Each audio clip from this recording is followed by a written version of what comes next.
Hello everyone, welcome to NEET chemistry. इस video में हम बात करेंगे effect of catalyst on reaction rate के बारे में। ठीक है, इसके पहले तक हमने आर्हेनियस इक्वेशन तक कंप्लीट कर दिया था पिछली वीडियो में। ठीक है, इस वीडियो में हम पढ़ेंगे इफेक्ट ऑफ कैटलिस्ट। सबसे पहले इसमें बात आती है कि हमारा कैटलिस्ट होता क्या है। तो कैटलिस्ट एक ऐसा सबस्टेंस है जो रिएक्शन की रेट को इंक्रीज़ और डिक्रीज़ करता है बिना रिएक्शन में खुद इन्वॉल्व हुए। ठीक है, यानी कैटलिस्ट रिएक्शन में इन्वॉल्व नहीं होता है, बस सिर्फ और सिर्फ रिएक्शन में क्या करता है, रिएक्शन के रेट को इंक्रीज़ और डिक्रीज़ कर सकता है। ठीक है, क्या होता है, मान लो कि एक रिएक्टेंट है, हमारे पास कोई रिएक्टेंट है। ठीक है, इसमें हम ऐड किए कैटलिस्ट।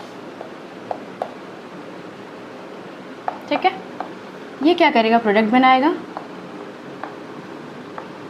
और वापस हमें कैटलिस्ट वापस मिल जाएगा।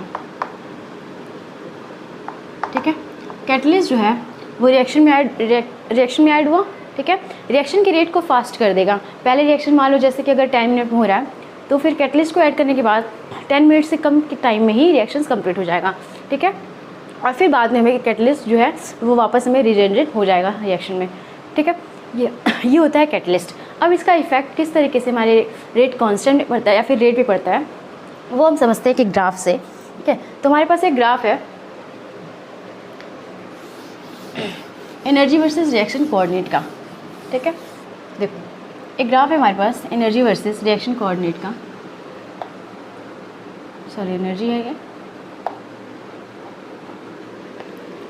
इधर रिएक्शन कोऑर्डिनेट। ठीक है, इसमें देखो ये है हमारा रिएक्टेंट की कुछ एनर्जी, रिएक्टेंट की अपनी कुछ एनर्जी होगी। ठीक है, रिएक्टेंट को हमने कुछ एनर्जी दिया और वो कन्वर्ट हो गया किसमें, प्रोडक्ट में। अपना minimum amount of energy gain किया, थ्रेशोल्ड एनर्जी जिसे बोलते हैं।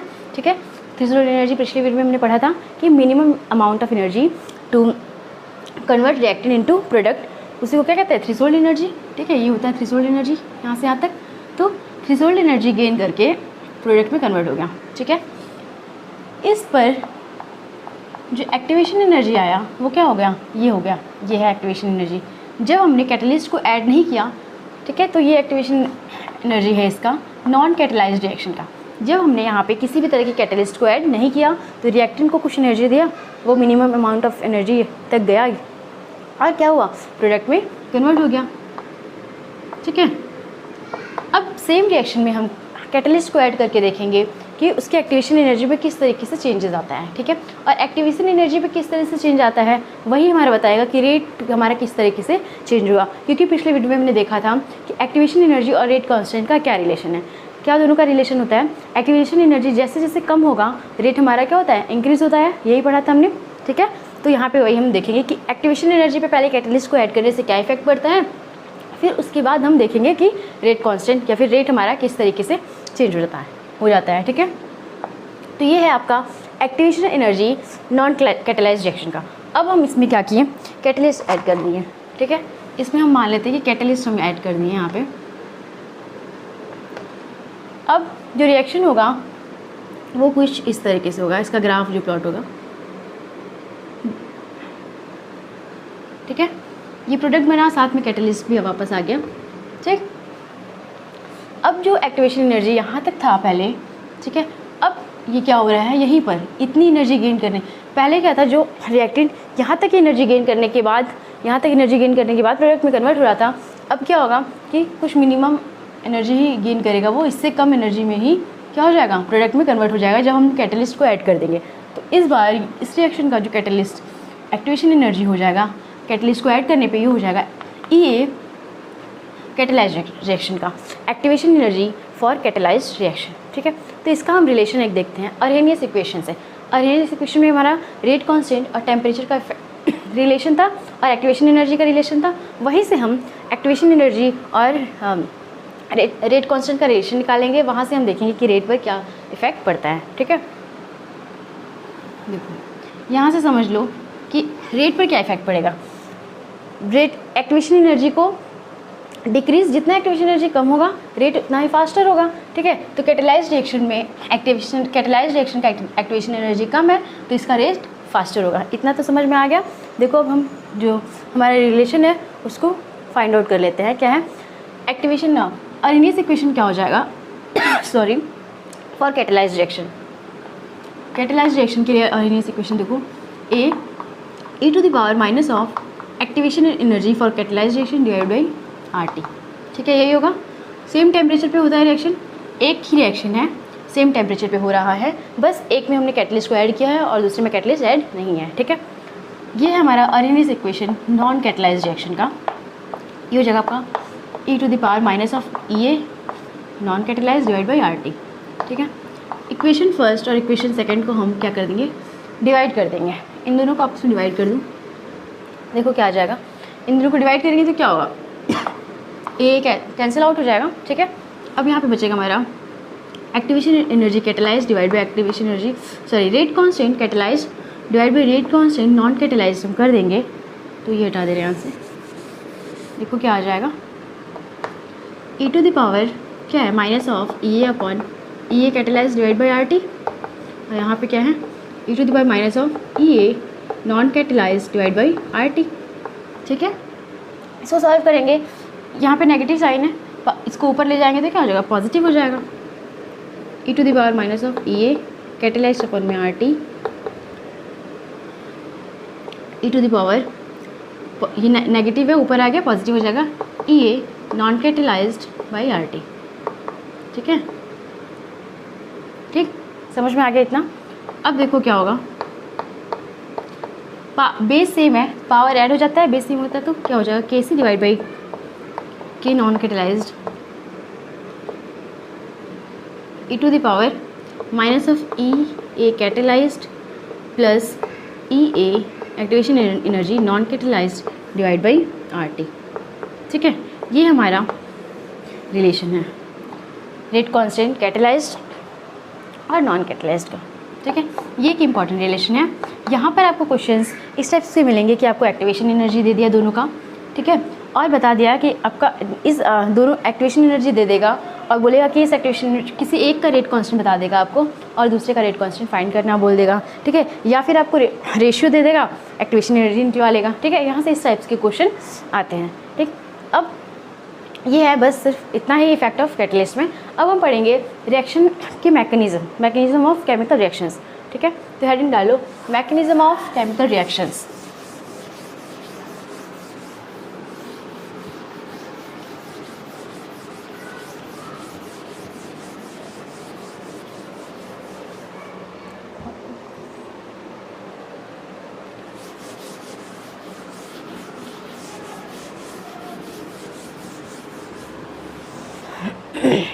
क्या हो जाएगा, देखो मैकेनिज्म ऑफ केमिकल रिएक्शन। इसमें देखो क्या होता है, हमारे ऐसे रिएक्शंस जो कि सिंगल स्टेप में कंप्लीट हो जाते हैं। ठीक है, उनके लिए तो हमें किसी मैकेनिज्म की ज़रूरत नहीं है। ठीक है, उसका एलिमेंट्री रिएक्शन जो होते हैं, ठीक है, उनका क्या होता है कि रेट की वैल्यू हम उनको रिएक्शन को देखेंगे और रेट हमारा वहाँ से आ जाएगा। ठीक है, फॉर एलिमेंट्री रिएक्शंस जो कि सिंगल स्टेप में कंप्लीट होते हैं। मैकेनिज्म की नीड कब पड़ती है, जब हमारा कॉम्प्लेक्स रिएक्शन आता है। ठीक है, रिएक्शन कॉम्प्लेक्स होगा तो उस केस में हमें मैकेनिज्म की ज़रूरत पड़ेगी और उसका मैकेनिज्म हम लिख करके फिर उसका रेट की वैल्यू डिटरमाइन करेंगे। ठीक है, तो देखो एक हमारे पास रिएक्शन है कुछ इस टाइप का कि कोई ए है वो बी से रिएक्ट करके C+D बनाता है। ठीक है, फिर जो C है फर्दर किसी E मॉलिक्यूल से रिएक्ट करता है और प्रोडक्ट बना देता है। ठीक है, ये है हमारा एक कोई रिएक्शन है, उसके लिए ये मान लो रिएक्शन है हमारा A+B। ठीक है, तो ये इस रिएक्शन का कुछ 2 स्टेप में हमारा मैकेनिज्म है। ये आपका स्लो स्टेप है और ये फास्ट।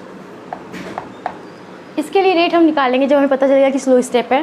और स्लोएस्ट स्टेप ही क्या होता है, रेट डिटरमाइनिंग स्टेप होता है, हमें पता है पहले से हमने जान चुके हैं हम इसको। ठीक है, यहाँ से हमारा इस इक्वेशन से रेट निकल जाएगा। तो रेट क्या हो जाएगा, डिफरेंशियल रेट लिख लो, क्या हो जाएगा, इसको ले लेते हैं K और इसको K1 सो K2। ठीक है, K concentration of C concentration of A, यही होगा रेट।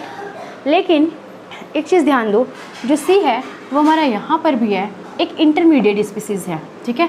सी जो है वो एक इंटरमीडिएट स्पीसीज़ है, और हमारा जो रेट होता है वो किसी भी अनस्टेबल स्पीसीज़ पे या फिर कह लें कि इंटरमीडिएट स्पीसीज़ पे डिपेंडेंट नहीं होता है, ठीक है। इस बात को ध्यान रखना है।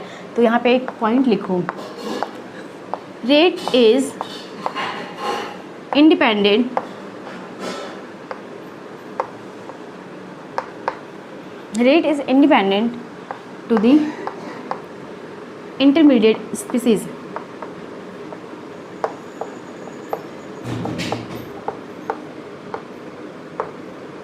ठीक है।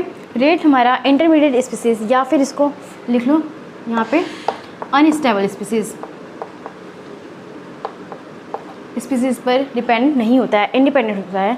तो देखो अब यहाँ पे लेकिन रेट में हमारा इंटरमीडिएट आ गया है। अब इस इंटरमीडिएट को रिमूव करने के लिए, क्योंकि हमें रेट में इंटरमीडिएट नहीं चाहिए, ये इस पर डिपेंड नहीं करता है, इंटरमीडिएट को रिमूव करने के लिए हम क्या करते हैं, एक पॉइंट लिखो, on removing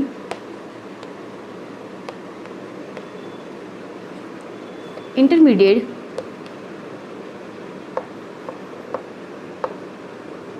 species from rate we use two approximation, ठीक है, two approximation method,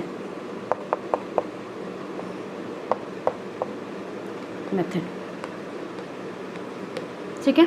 इस इंटरमीडिएट स्पीसीज को रिमूव करने के लिए हम दो तरह के अप्रॉक्सीमेशन को यहाँ पे पढ़ते हैं।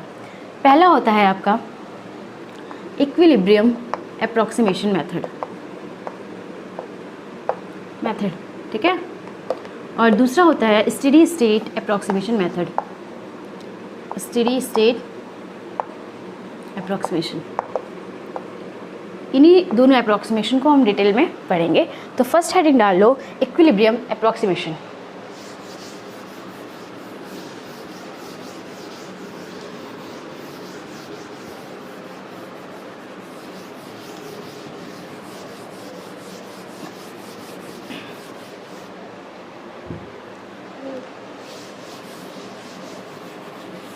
इक्विलिब्रियम अप्रॉक्सीमेशन,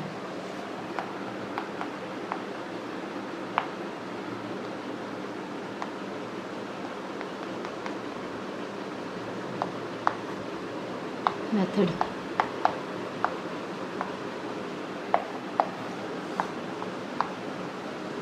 लिख लो, apply when fast equilibrium step are given. क्या है इसका मतलब? देखो रिएक्शंस देखो, मेरे पास एक एग्जांपल है, एक रिएक्शन है, कोई 2 मॉलिक्यूल O3 कंबाइंड करता है और 3 मॉलिक्यूल ऑफ O2 बनाता है, ठीक है। इसके लिए मैकेनिज़्म क्या हो जाएगा? देखो मैकेनिज़्म आपको गिवन है, O3 O2 प्लस O में O बनाता है, ठीक है। ये आपका एक इक्विलिब्रियम स्टेप है, ये इक्विलिब्रियम फास्ट स्टेप है, ठीक है। और सेकेंड स्टेप में O3 O से फिर कंबाइंड होता है और बनाता है 2 मॉलिक्यूल ऑफ O3, ठीक है। इस रिएक्शन का, ये जो हमारा रिएक्शन है, इसका मैकेनिज्म हमें गिवन है, ठीक है।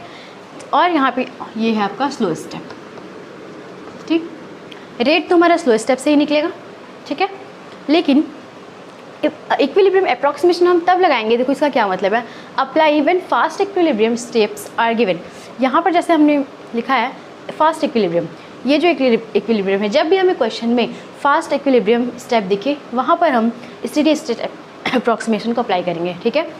सॉरी, इक्विलिब्रियम अप्रॉक्सीमेशन को अप्लाई करेंगे जब हमें फास्ट इक्विलिब्रियम मिलेगा स्टेप तब, ठीक है। अब इसको यूज़ कैसे करते हैं, देखो क्या होगा, ये ले लो, इसका रेट कांस्टेंट के इक्विलिब्रियम और इसका के, ठीक है। इसका रेट निकालो, तो रेट क्या है, रेट हमारा स्लो स्टेप से निकलता है, क्या आ जाएगा rate, O3 concentration of O3 and concentration of O, यही होगा इसका रेट इस इक्वेशन से। स्लो क्योंकि ये स्लो है, ठीक है, स्लो स्टेप है। अब यहाँ पर हमें देखो कि ये आपका एक इंटरमीडिएट स्पीसीज़ है, ठीक है, और ये हमारा रेट में भी आ रहा है। इसको यहाँ से हमें रिमूव करना है। इसके लिए क्या करेंगे, इसको हम इक्वेशन 1 दे दें नाम, ठीक है। इसके लिए करना क्या होगा, इसको रिमूव करने के लिए देखो इस वाले स्टेप से फ्रॉम इक्विलिब्रियम स्टेप रेट हो जाएगा के इक्विलिब्रियम इक्वल होता है प्रोडक्ट बाई रिएक्टेंट के। प्रोडक्ट क्या है यहाँ पे देखो, ये है, ये O2 प्लस O है, O2 O concentration of O2 and concentration of O divide by concentration of O3, ठीक है। के इक्विलिब्रियम यहाँ से आ गया। अब क्या करेंगे, हम यहाँ से O की वैल्यू हम निकालेंगे और हमारे रेट वाले इक्वेशन में पुट कर देंगे, तो हमारा रेट क्या है इस इक्वेशन के लिए, इस मैकेनिज्म के लिए रेट हमारा निकल जाएगा और यहाँ से ये इंटरमीडिएट स्पीसीज़ भी यहाँ से हट जाएगा, ठीक है। O की वैल्यू यहाँ से निकाले तो देखो क्या आ जाएगा, कंसनट्रेशन ऑफ O इक्वल आ जाएगा के इक्विलिब्रियम O3 है, इस साइड आएगा, ऊपर चला जाएगा O2 नीचे, तो concentration of O3 divide by concentration of O2। आ गया समझ में, इतना ये आ गया आपका O की वैल्यू। अब यहाँ से इस इक्वेशन में हम O को पुट कर देते हैं, तो देखो क्या हो जाएगा, यहाँ पे कर दे रहे हैं, रेट इक्वल्स टू हो जाएगा, यहाँ पे ये वाला K होगा ना, रेट कांस्टेंट भी होगा साथ में, K O3 तो है ही पहले से ही, इस इक्वेशन में O3 है ही। O की वैल्यू हमने क्या निकाली, के इक्विलिब्रियम O3 बाई O2, के equilibrium O3 divide by O2, यही है। इसको रीअरेंज कर दे तो रेट आ गया हमारा के इक्विलिब्रियम O3 का स्क्वायर डिवाइड बाई O2, ये है हमारा रेट कांस्टेंट, रेट हमारा निकल गया for this type of reaction, ठीक है। अब इस वाले रेट से हमारा इंटरमीडिएट स्पीसीज को हमने रिमूव कर दिया। ऐसे हमारा इक्विलिब्रियम अप्रॉक्सीमेशन को हम इस तरीके से यूज़ करते हैं, ठीक है। अब हम पढ़ेंगे स्टेडी स्टेट अप्रॉक्सीमेशन।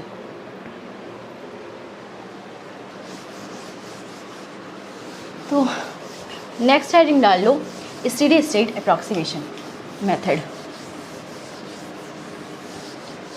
जिसे हम SSA भी कहते हैं, ठीक है। SSA किसे डिनोट करते हैं,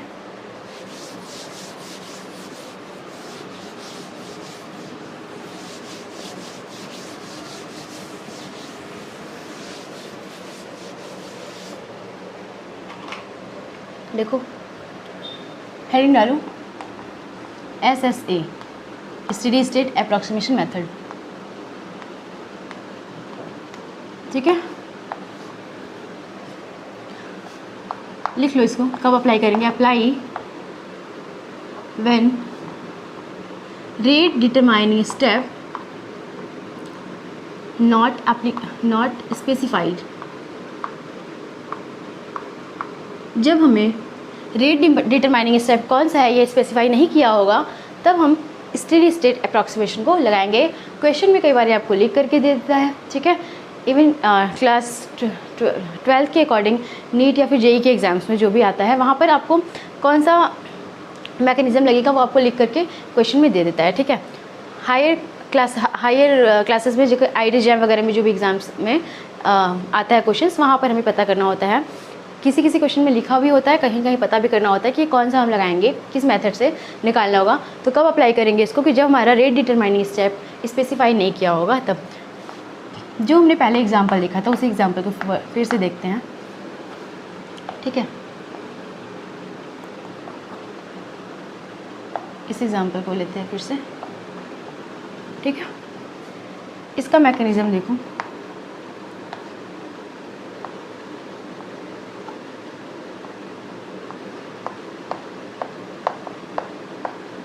ये इसको केवल ले लेते हैं, ठीक है। फिर O2 जो है O से कंबाइन किया और O3 बना लिया, ठीक है। फिर थर्ड इसको K2 और थर्ड स्टेप में O3 O से मिल करके O2 बना लिया। ठीक है, ये हमारा मैकेनिज़्म है। ठीक, अब इसके लिए हम रेट लिखेंगे तो क्या आ जाएगा, रेट आपका आ जाएगा O3 O। अब वही है जैसे पहले हुआ, अब यहाँ से भी O को हटाना है तो हम यूज़ करेंगे स्टेडी स्टेट अप्रॉक्सीमेशन। सबसे पहले समझते हैं कि स्टेडी स्टेट होता क्या है। ठीक है, तो देखो एक हमारे पास इंटरमीडिएट वर्सेस टाइम का ग्राफ है। इंटरमीडिएट वर्सेस टाइम ग्राफ है। ठीक है, ये ग्राफ कुछ इस तरह से बनता है। ठीक है, ठीक, अब इस ग्राफ का मतलब क्या है, देखो जब हमारा रिएक्शन स्टार्ट हुआ है, ठीक है, जब हमारा रिएक्शन स्टार्ट हुआ है तो कुछ टाइम तक क्या होगा, रिएक्शन जो rate of formation of intermediate है वो थोड़ा फास्ट होगा। ठीक है, यहाँ पे ये जो ग्राफ दिख रहा है यहाँ से यहाँ तक का ग्राफ, यहाँ पर क्या होगा, rate of formation of intermediate fast. ठीक है, फिर आफ्टर सम टाइम, कुछ समय बाद दिखेगा कि जो रेट है, rate of formation of intermediate को फॉर्म करने का रेट और इंटरमीडिएट का डीफॉर्म होने का रेट, दोनों ही क्या हो जाएगा, इक्वल हो जाएगा। ठीक है, यहाँ पर ये जो है स्पेस, ये ग्राफ जो है वो क्या शो कर रहा है कि हमारे यहाँ पर rate of formation of intermediate equal हो जाता है rate of deformation of equal intermediate के। ठीक है, यहाँ पर क्या हो जाता है, ये आपका फर्स्ट ले लो, ये सेकंड। ठीक है, ये फर्स्ट था, ये सेकंड ग्राफ में यहाँ पे क्या हो जाता है, rate of formation of intermediate का फॉर्मेशन इक्वल हो जाता है rate of deformation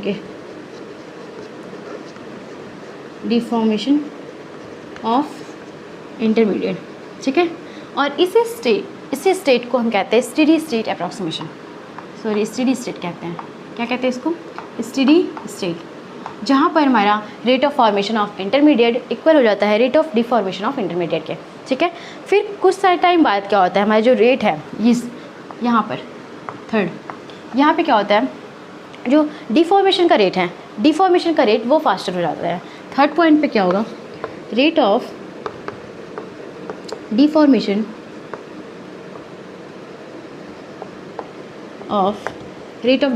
of intermediate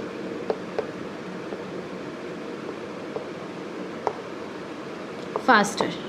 ठीक है, आगे समझ में, पहले जब रिएक्शन हमारा स्टार्ट हुआ तो कुछ टाइम तक जो इंटरमीडिएट का फॉर्मेशन होगा वो तेज़ी से होगा, फिर कुछ समय बाद फॉर्मेशन और डिफॉर्मेशन दोनों इक्वल हो जाएगा एक दूसरे के। ठीक है, फिर कुछ टाइम बाद क्या होगा कि डिफॉर्मेशन बहुत तेज़ी से हो जाएगा इंटरमीडिएट का। ठीक है, तो यहाँ से ये क्या होता है, हमारा स्टेडी स्टेट। ठीक है, स्टेडी स्टेट में क्या होता है, जो रेट ऑफ स्टेडी स्टेट होता है, जो भी इंटरमीडिएट होता है उसमें स्टेडी स्टेट में रेट ऑफ इंटरमीडिएट इक्वल हो जाता है 0 के। ठीक है, रेट ऑफ क्यों इंटरमीडिएट इक्वल 0 हो जाता है, क्योंकि यहाँ पे रेट ऑफ फॉर्मेशन और रेट ऑफ डिफॉर्मेशन दोनों क्या हो जाता है, इक्वल हो जाता है, इसलिए इंटरमीडिएट का रेट जो है वो 0 हो जाता है। ठीक है, अब इस मैकेनिज्म पे हम स्टेडी स्टेट अप्रॉक्सीमेशन को यूज़ करेंगे। ठीक है, ये हमारा रेट आया, इसको इक्वेशन फर्स्ट दे दूँ। ठीक है, अब हम इसके अकॉर्डिंग रेट को लिखेंगे और फिर वहाँ से क्या करेंगे, ओ की वैल्यू फाइंड आउट करेंगे और इस इक्वेशन पे पुट कर देंगे, हमारा रेट आ जाएगा। ठीक है, इसको हटा देते हैं।